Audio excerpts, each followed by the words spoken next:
but taking it in, absorbing it. I think, yeah, absorbing it. So I don't know. I think that I think I'm a really, really, really good audience member. Like and I'm also, like a good viewer of art and a good reader into things. So yeah, I really enjoy it. I don't know, like it depends. Like, I went to go see, actually a musician, her name's Charlotte Martin, and she's one of my absolute favorite musicians. But what do? Normally it's, when I go to live shows, I take notice to the experience that I'm getting.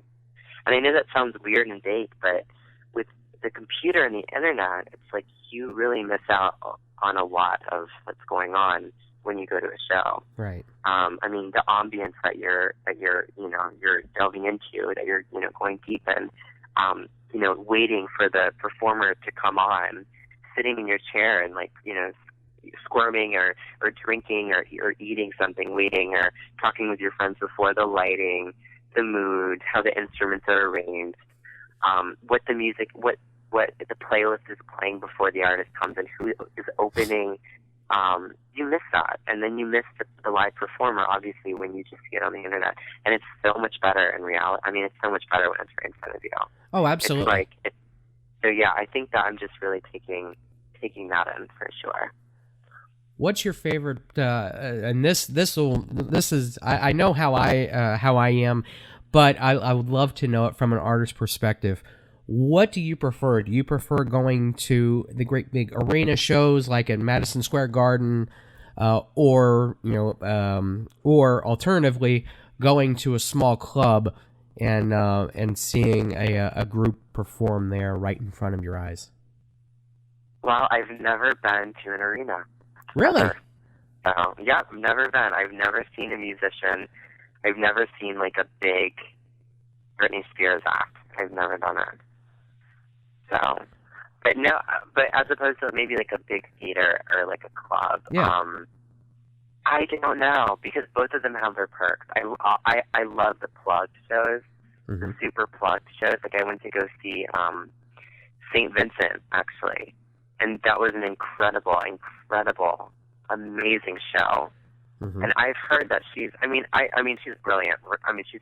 Andy Clark is a brilliant musician, and she'll be an icon one day. But I don't know if she'd be that great seeing her acoustically, like in a club. Right. But I think with the theater and the lights and her guitar and oh my God, I mean, she was amazing. She was incredible. One of the best shows I've ever seen. But then, I was talking about Charlotte Martin, just now. He puts on an incredible acoustic show in a little club. And I saw her at a venue called Joe's Pub, which is a very small venue. It's like a 100 or 200 seater, and I think less. Well, it's like 100, yeah. And it's just, she was amazing. She was amazing, and I don't know if I would like her as much seeing her work performed in the theater side. So it depends on the act. I think, yeah, so it really depends on taste, I think. But yeah, I mean, I love both for sure. Depends on the artist. Would you ever find yourself playing, or would the thought ever occur to you to play somewhere like my first thought was Times Square, but that's wrong. Grand Central Station.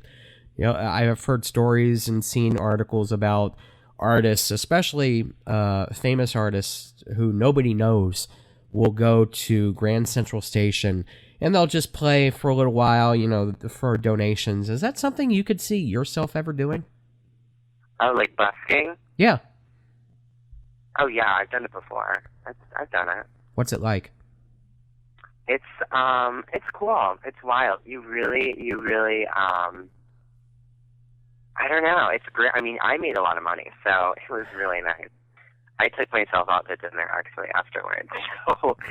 So no, but yeah, it's cool. I mean, anytime I'm performing, Mike, it's the blessing in itself, but it's amazing.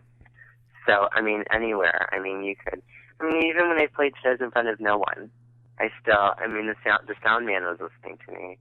Right. And I still love it. So I don't know, but in that case, when people aren't looking at you, it's kind of intimidating for sure, especially with New Yorkers. Yeah. Because New Yorkers are so New Yorkers are just New Yorkers. Right. And they're real. They're just so intimidating and cold.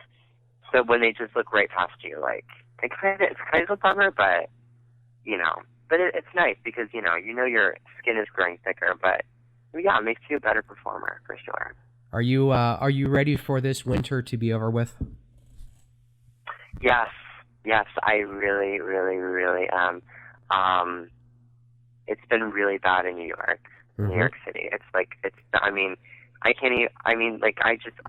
I haven't seen snow. I came in yesterday, but I haven't seen snow just because New York obviously eliminates all the snow before it's the ground almost as it appears.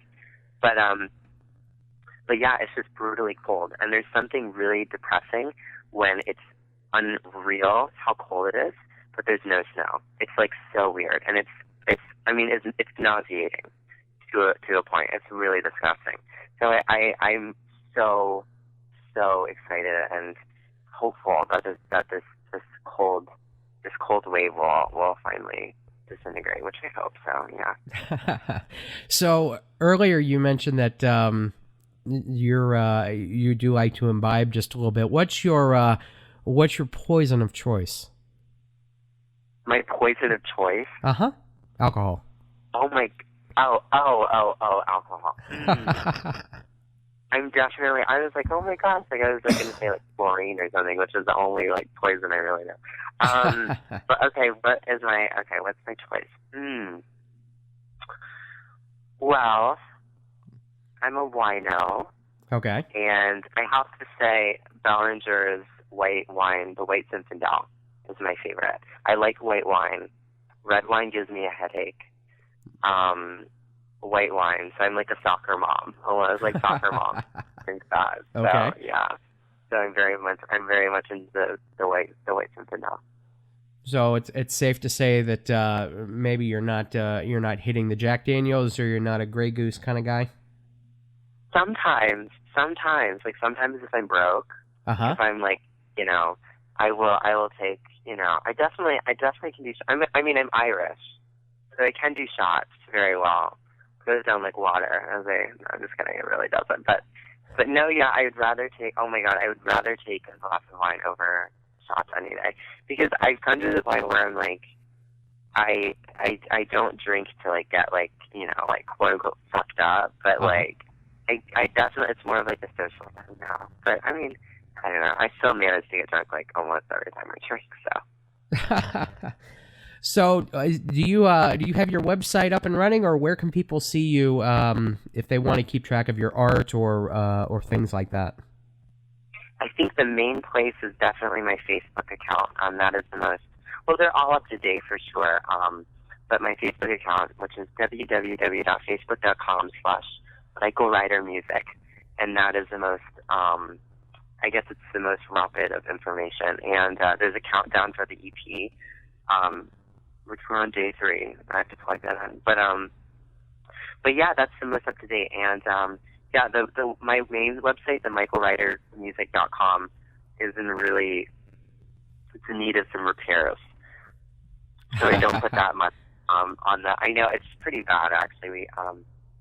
It needs to be updated. I think that there's still a banner for American Fighter, which came out 4 months ago or something. So we really need to update that. And so I need to get somebody on that. But I don't know anybody to do websites right now because my last contact is in Richmond. So I need to get on that. But yeah, to disregard that, the Facebook is probably the best way to keep up with me. Excellent. Are you a big texter?